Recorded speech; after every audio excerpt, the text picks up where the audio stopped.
Hello, hello everyone. Today we are doing our English CUET undergraduation. English, from one perspective, you look at it, it start goes back 1,000 years. Sometimes the name comes that Geoffrey Chaucer, but truth to be told, it goes even before that. So thing is that it really appears vast. It is big. It is. So you don't have to tell yourself that it is something else or it is easy. No, it's not actually. But at the same time, what happens once you start getting into it, you understand what it is, what we are talking, what we are looking at. You find pattern. You find people. Just I need to turn on fan. Okay. So once you know that what you are looking at, you truly understand that it's about those. It's about literature basically, and literature then always include not only something that from some basic perspective you might think it is about some novels or it's about some poems or it's about some epics. Yes, it is about them, but how they are made, how they came into existence, the way they did, it is because of whole surrounding social environment, political, economic, cultural, historical, everything. So what I'm trying to say is that these all things matter. And once you know that in literature, in English, when we are reading this language, these things matter, you will pay attention to them.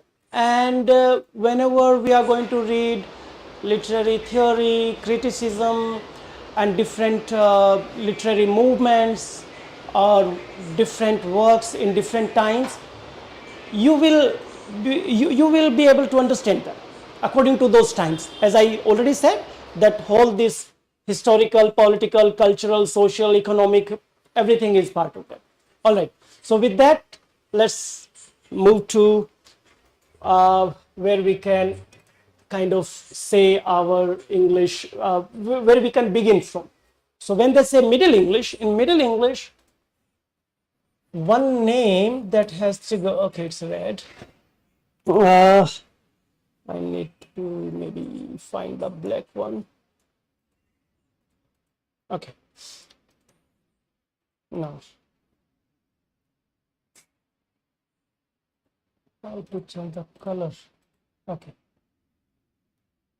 So, all right.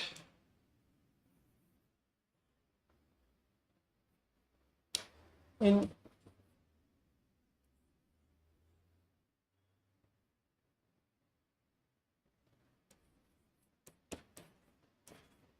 like in I can I say like Middle Ages, and this is where the name also come of kind of, if I say the Middle English, and the one name that first come and everybody should know is Geoffrey Chaucer. So what is with the Geoffrey Chaucer? Geoffrey Chaucer is a traveler. He's a bureaucrat. And the time he's living in, that is his age of birth is somewhere 1340, 1344. I mean, there is not one there's a not one truth about it, or there is not one opinion. So some people consider 1340, some people say 1344, and then it goes to 1400.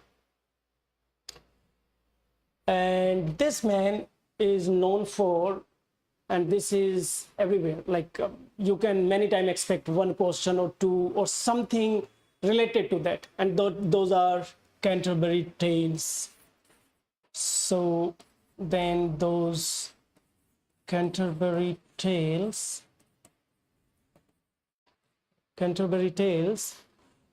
and this is a kind of epic in its own. There are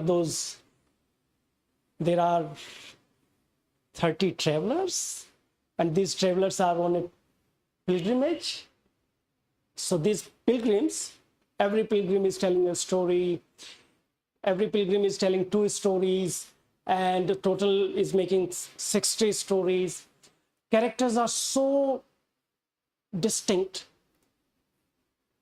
According to some critic, that Chaucer covers whole of the England of that era, whole society of that era, because the characters coming from common people, like common people who is just a merchant, or who is just a kind of worker or carpenter, and people coming from royalty, knight, people coming from church. So that covers like everything. And that storytelling and that this Canterbury Tales is important chapter. Point is, you should pay attention to it whenever you are going to do this course, where we are going to pay kind of good attention to it, because that matters. Canterbury Tales by Geoffrey Chaucer. And this is somewhere Middle Ages, Middle English. This is one era. After this, and one more thing, as I said, it doesn't start with Geoffrey Chaucer. It goes into the, it goes before that. But Geoffrey Chaucer is one name that most times is referred to, and as I said, that makes the base of our English literature. He is considered father of English literature also, father of modern English literature, because after that we comes to the age that is, let's talk to this another age, and that is Renaissance.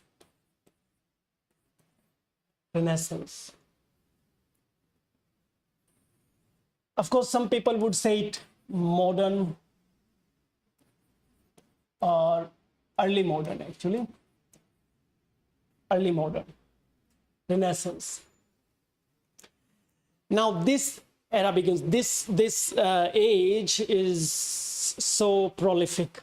There are so many famous names come in this age, and that makes the big part kind of where you have to then start paying attention to author and date and their work. So here you will find in this, of course, this is the time of Elizabeth, also Queen Elizabeth. So somewhere it can be said Elizabethan era too. And this is from the reign of Queen Elizabeth. She was reigning from, what was that? From 1556 to 1603. And of course, you know who were the playwright, dramatist, essayist of this era. One name that we can even make that name synonym to this age, that is of Shakespeare. Yeah, Shakespeare was there. I'm just going to write some famous name from this era that you can think of. Shakespeare is there. And when we say Shakespeare, it in itself will have its own one class or more than one class, because there are around 40 big works, those plays by Shakespeare, and so many sonnets. So Shakespeare is there. Then another name we have Sir Philip Sidney is there. Who else is there? Spencer is there. So these are the big names that I'm writing here. Maybe this is C. Spencer is there. And Ben Jonson, Shakespeare's friend, is there. And yes, one very famous essayist, Francis Bacon, is there. Though Francis Bacon wrote his most essays after Elizabethan era, but we can say Renaissance, he was also in that too. So I'm just going to write down that name because I kind of like him. A really good one.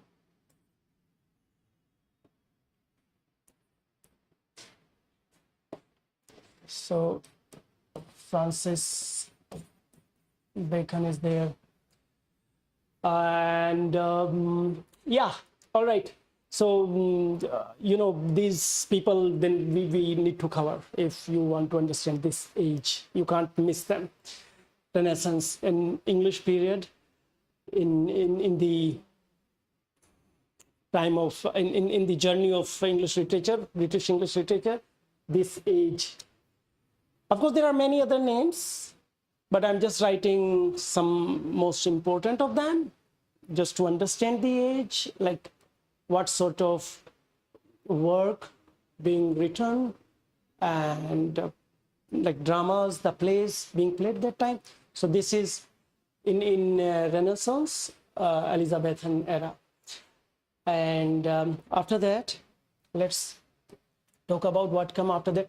At the same time, as I said at the very beginning, whenever we talk about literature or any literature for that matter, it's not just you can look at the authors and you can read their work and it will make total sense to you.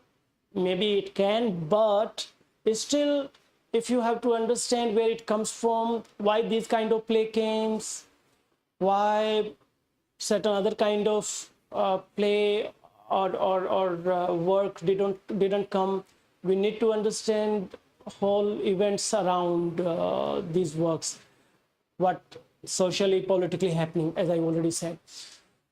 So here what happens after this, we have regime change.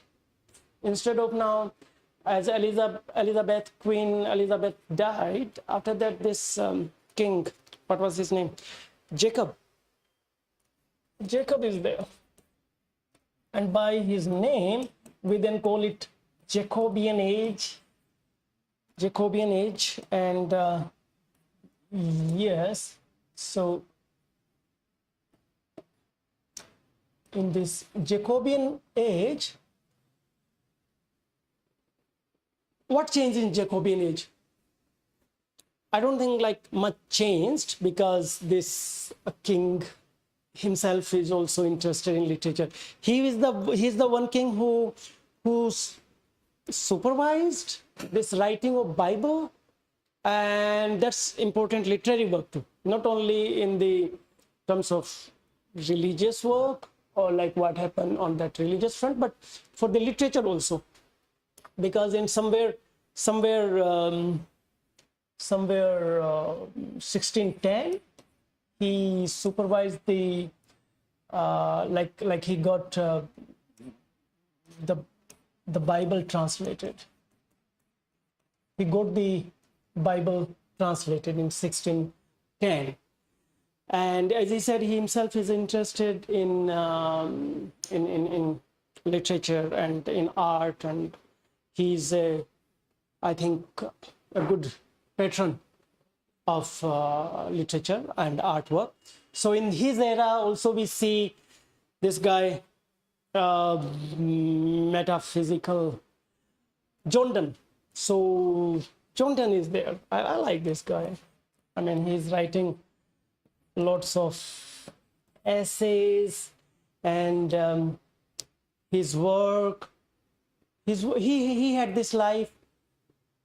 In the beginning of his life, he's a sort of secular person, and secular in those days only mean one thing, that on one side there is a religious work, on the other side that non-religious, they would call it secular work. But John Donne is big name in this era, in this Jacobean age. John Donne is there, and as I said, that Francis Bacon, his lots of his work come during this time. Francis Bacon is writing in this era here, and even many of Shakespeare tragedy tragedy, they are coming in this Jacobean age, because Jacobean age we consider somewhere from the Elizabethan 603 she dies, and after that it goes from 1603 to 25. And so as I said that John Donne is there, Francis Bacon. And John Donne, whenever we say John Donne, then another literary age that should come to your mind, and that is of metaphysical. Yes, so this is also you should know. So this is metaphysical age. And of course I can write down Shakespeare's years too. William Shakespeare. Okay, William Shakespeare is there, Francis Bacon is there, John Donne is there, and these metaphysical poets. Then Andrew Marvell is coming later. All right, by the way, John Milton is there, but not yet. John Milton will come to next page. Let's move. After Jacobean, we have this the king. It is Charles. So Charles come there. Charles is okay.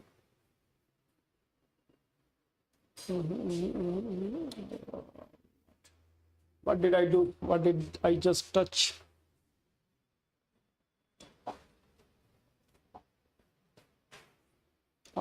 Thank you. Excuse me.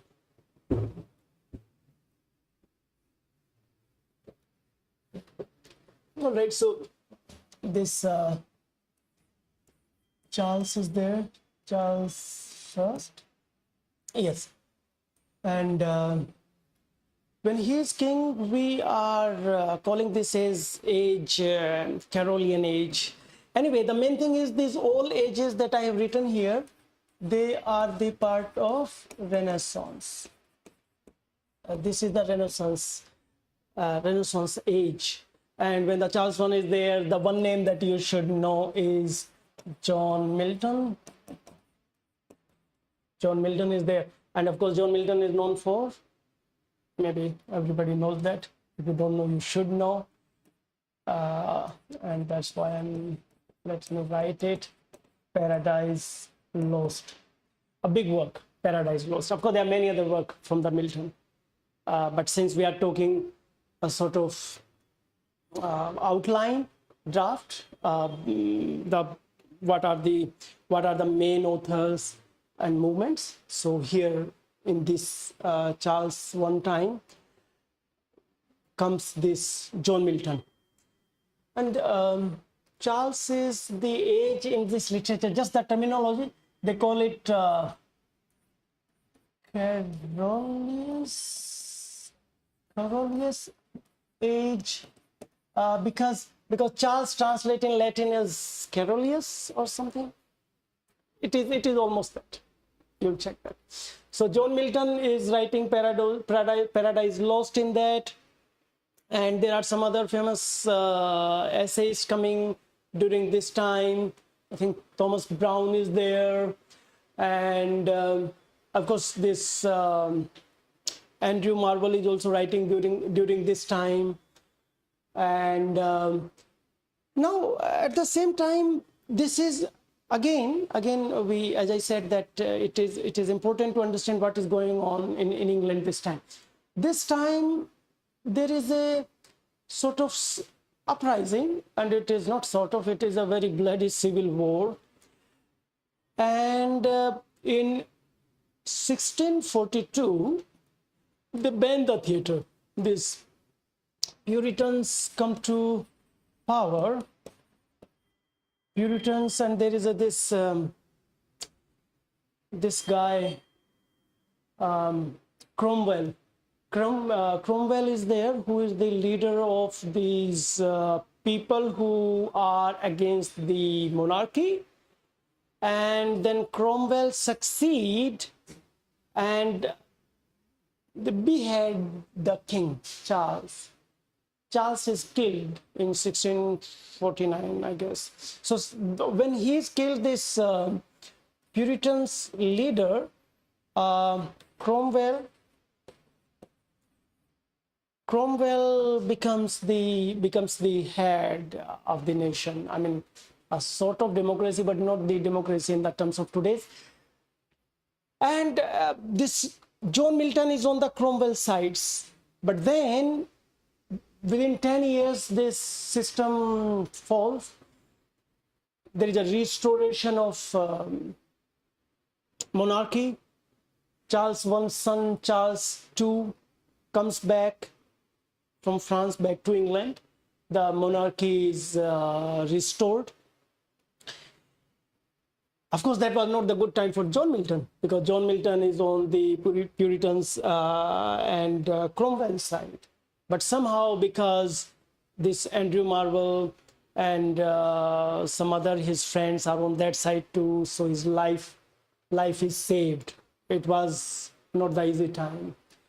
And in such kind of time, when we read like Paradise Lost, or we read these metaphysical poets, you will understand them more.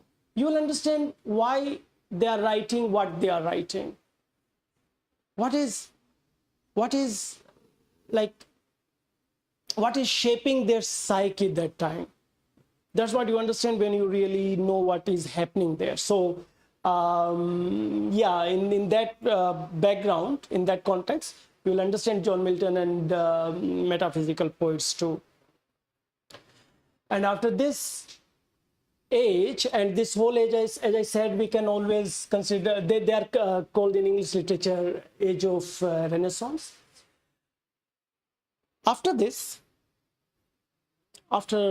Renaissance age, that is, and why do they call it Renaissance? And at the same time, as I told you, sometimes now instead of Renaissance, they call it early modern period also, because Renaissance means a sort of like you are coming back to life again. And what does it suggest? It suggests that it means before that you are not with life, you are dead. The people who came before Renaissance are lacking that vitality, and that's certainly not the truth, because as I said, as I started today's this introductory class, Geoffrey Chaucer is there. Geoffrey Chaucer is father of English literature, and there are many other great work. One of them, Beowulf and Green Knight, and many others.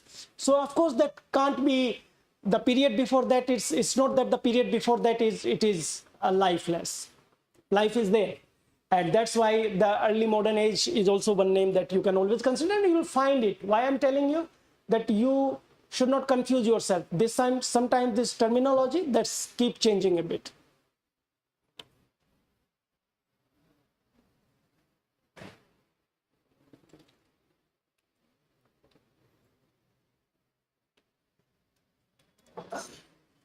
All right. So now after this age comes another beautiful period of English literature, and that is, we call it New Classical Age. This is the New Classical Age. And what do you understand by this New Classical Age? You know that when we say classical age, those Greek masters are there. So even by the name of these, as I said, this name, they themselves not fixed. They can always be disputed.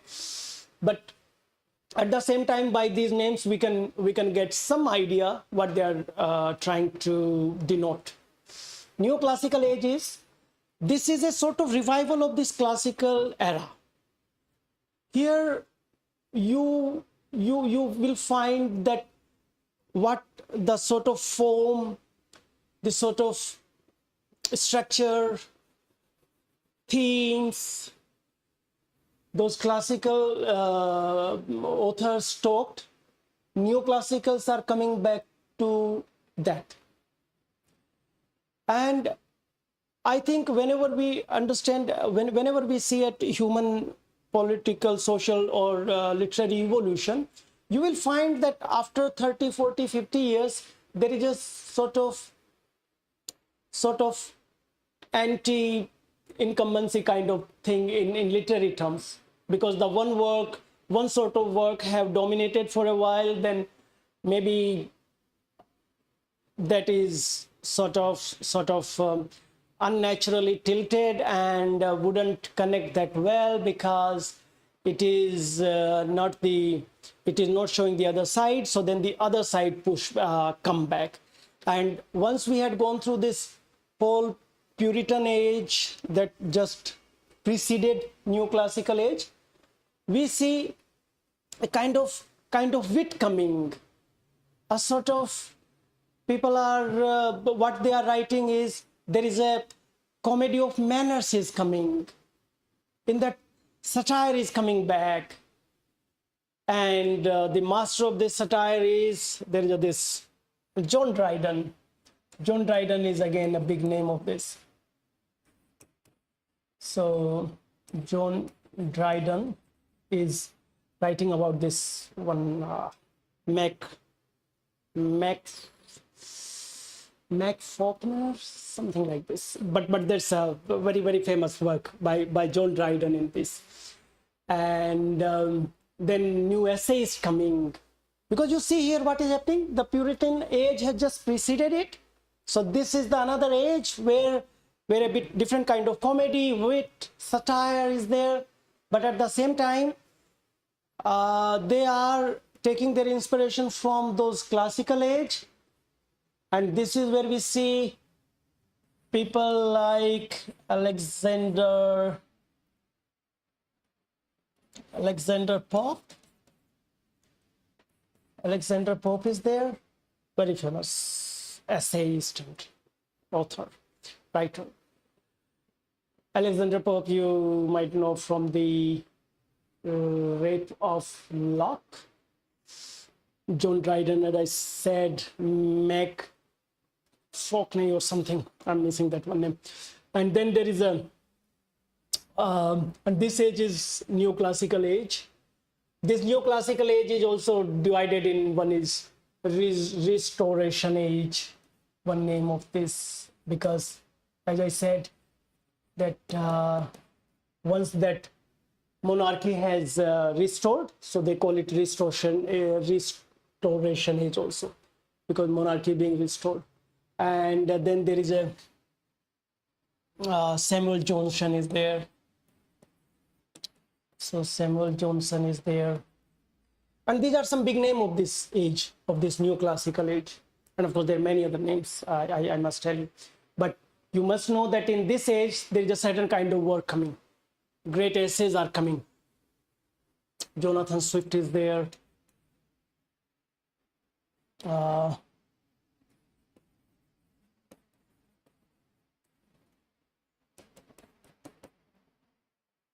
Jonathan Swift is there.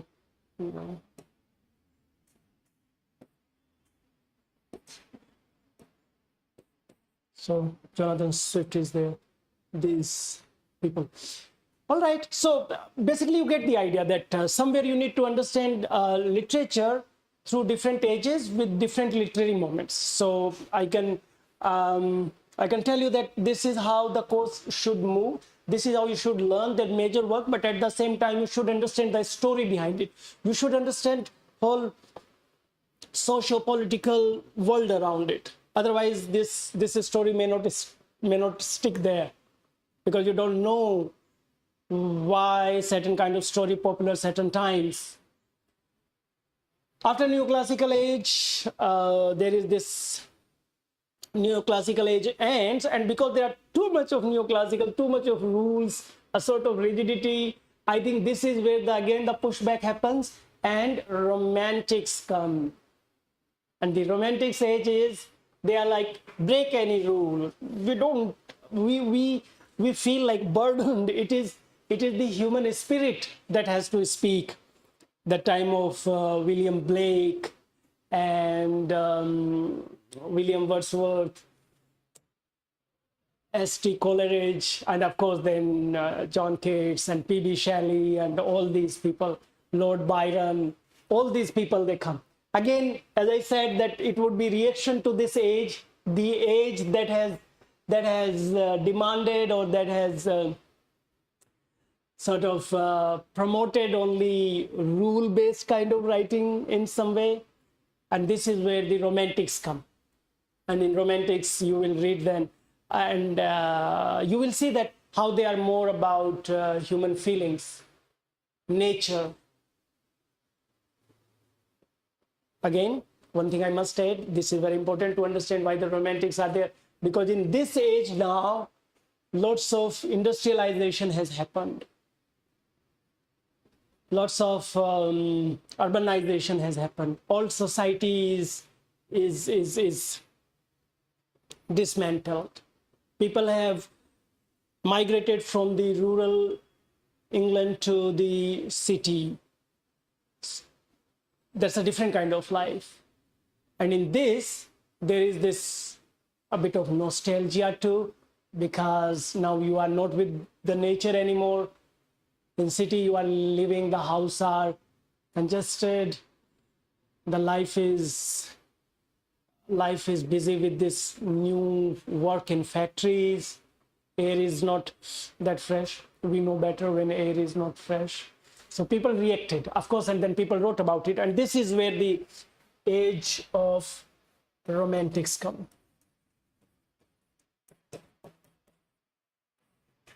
And romantics, you know that you can write down all these names that, as I said, I'm just going through that very quickly now. So in romantics, as I said, William Blake is there. William Blake is there. This guy, William Wordsworth is there. And there is the people. Okay, S.T. Coleridge is there. And then, yes, there is a John Keats and P.B. Shelley. And there is Lord Byron. Lord Byron is kind of my favorite. I should write it. Lord Byron is there. It is also interesting period.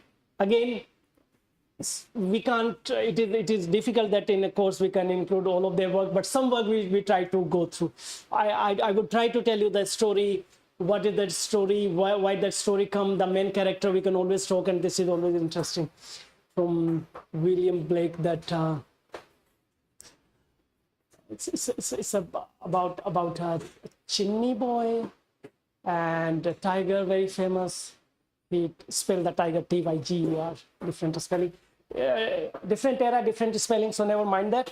William Wordsworth, again, like many big work, his Prelude, S.T. Coleridge, Kubla Khan, John Keats, many sonnets, P.B. Shelley, and not sonnets, John Keats odes, and P.B. Shelley and Lord Byron, that famous work. Lord Byron famous work is that what was that? That the story where this traveler is traveling from Russia and Europe and all that. Chuan. Okay, I'm missing that name, but Lord Byron, that famous work, that novel, that famous for its wit, famous for it's a kind of satire. And this is what made Lord Byron famous. And there's a Lord Byron hero. Lord Byron hero is who is sort of living in that moment, living fully. And that Lord Byron became a cult in itself, right? And the name I'm still trying to remember. It's John Ryan or something. Forgot. Anyway, so Lord Byron is there. All right. So these romantics are there. And so very quickly, just I will tell you now roughly that after this romantics, we get into Victorian age. Again, as I said, one era, one type of writings are dominating at one time. Then the other type, or if something about rule based or something a bit rigid in terms of form, then something that is sort of more freestyle, more about subjectivity, human feelings that come back. So after romantics, we see again Victorian age is coming, and now there is a Victorian age, and Victorian age is again sort of defined order, rules in writing and in life. That is like the Victorian age, and then of course we move towards the modern and postmodernism and all that. So this is one different literary movements, different age, different authors, and that's going to be part of our course, and that is what we will go through. Every age, their famous authors, their famous work, and we will take what is that work is so famous. Of course, we can't take all, as I already said, but many of them we can have. All right. Apart from this literary movements and different literary periods, one thing that you should pay really good attention is, I'll say, literary criticism.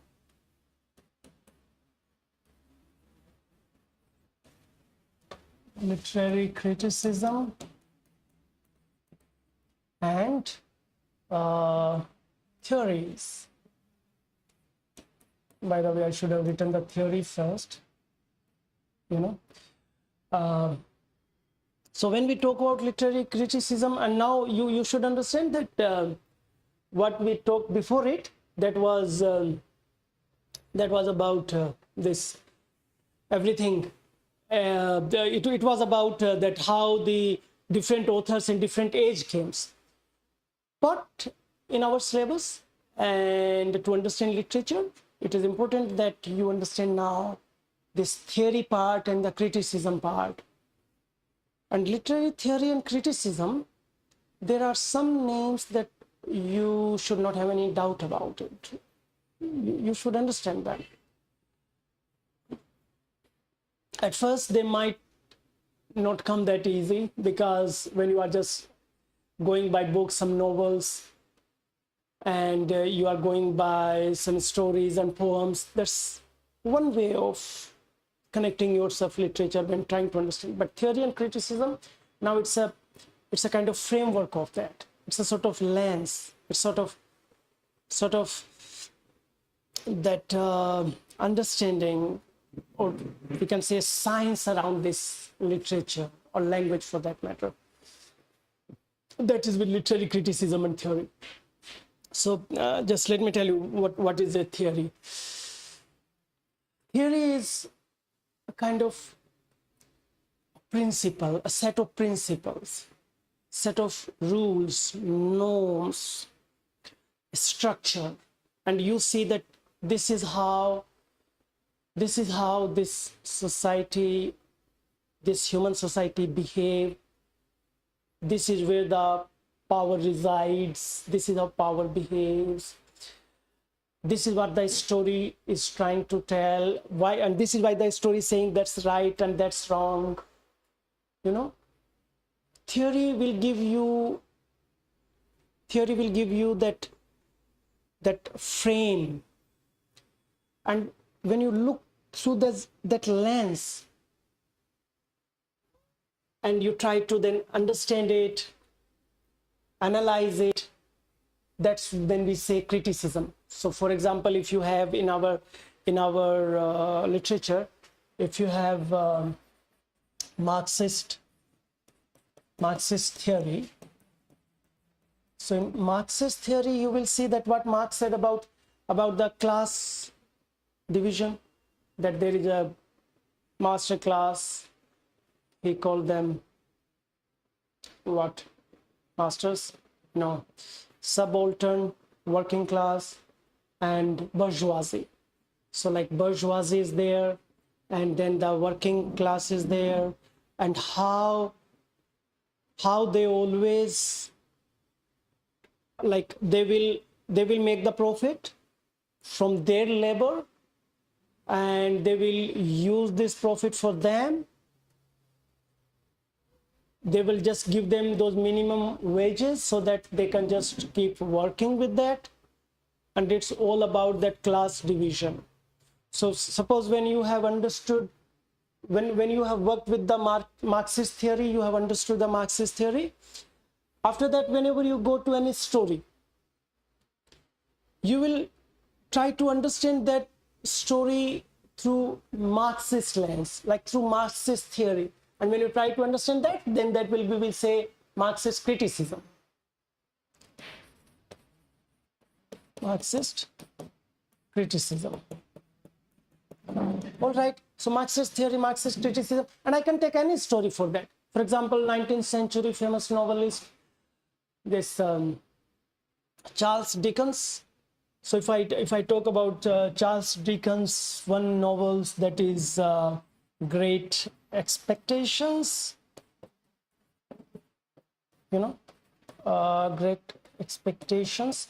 And I'm just giving one example, like Great Expectations by Charles Dickens.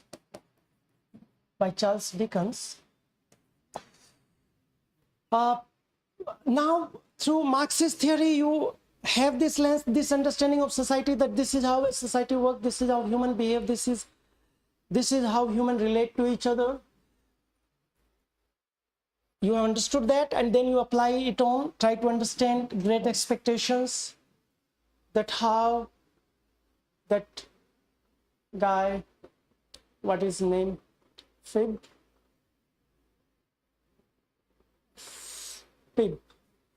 I guess. So how this little kid is growing, coming from a family that is poor, has a dream to make it big, and he moves from that house of his sister, goes to the city, meet this woman, make it big, and you will see that the role of the class that is being played there, the class with money, the class that is not without money. And you can then criticize, like have the criticism of Great Expectations based on like Marxist theory. This is how we apply actually any theory, and this is where the theory matters. Then we have and then this is like the one of the theories. Apart from that, we will you can look at any story, anything, through maybe feminist. That is also one famous theory, famous criticism that works. There is ecocentric, about that is about like nature, about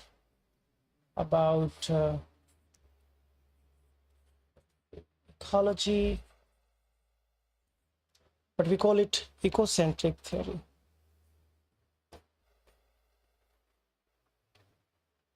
Ecocentric. And then there is a post-colonial. So post-colonial criticism, that's also very important. I must write it.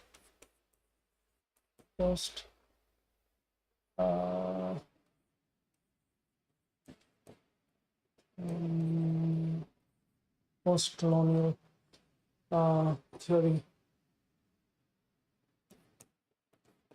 And whenever I'm writing theory, I can then say like theory / criticism. As I already explained, what is theory and what is like then criticism. So you look at the world from the post-colonial lens, that how the colonial power behaves and how the colony behaves.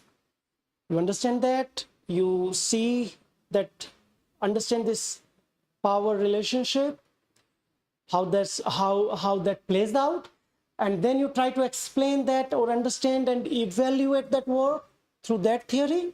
That will be your criticism of that.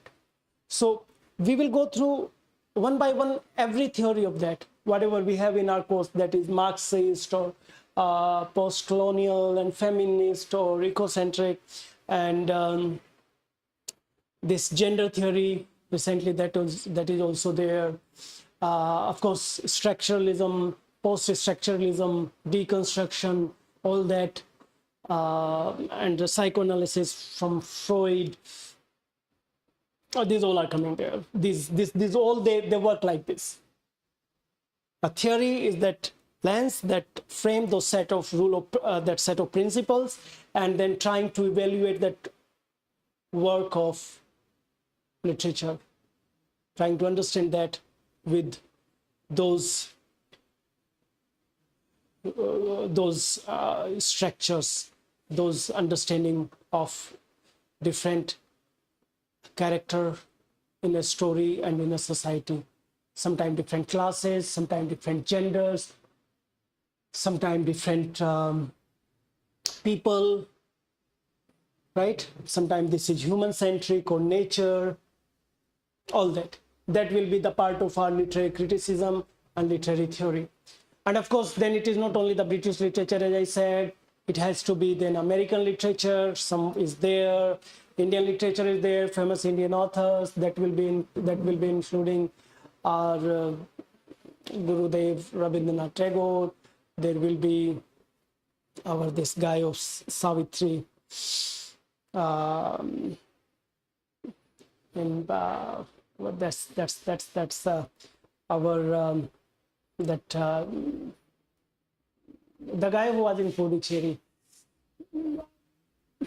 Arvindo, and will be of course the work of even Gandhi's work is there. Many famous Indian novels are there. The Untouchables there, and R.K. Narayan is there. So many other than Indian authors, they will be part of our this course. We'll go through them too. Apart from that, American literature is there a bit, and literary terms. So when it comes to literary terms, of course, what is allegory? What do you think when somebody says a plot? What is satire, tragedy, comedy?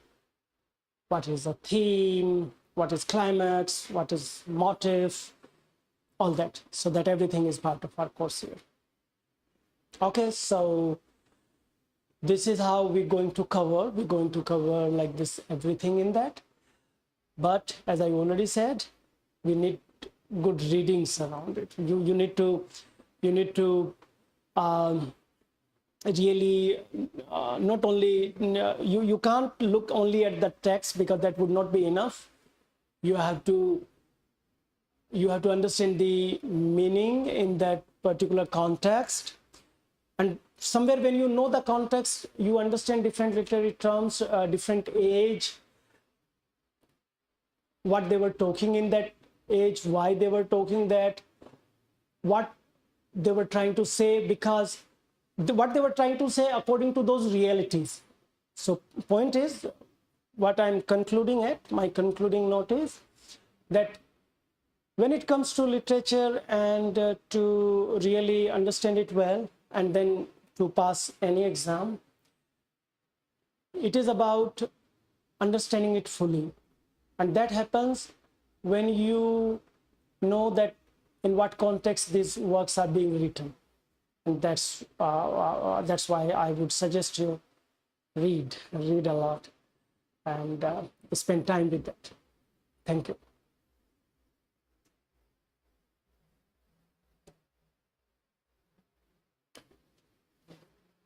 Okay.